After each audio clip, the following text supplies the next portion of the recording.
Des de l'app de la UDG, accedeix a l'opció Itineraris saludables.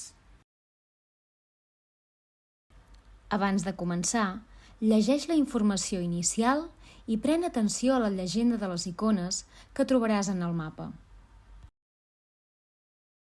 Escull el campus que prefereixis i tria si vols fer un itinerari curt o llarg. Veuràs que t'indica la durada aproximada. Adapta el teu temps a l'itinerari. Ja podràs començar la ruta.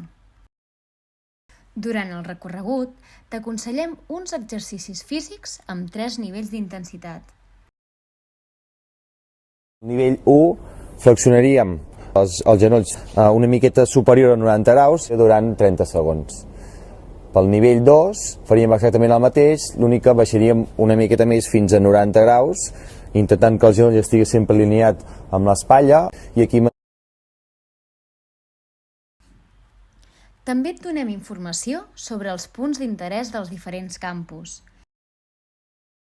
Dins dels punts d'informació et proporcionem càpsules de benestar emocional perquè acabis de gaudir de l'experiència.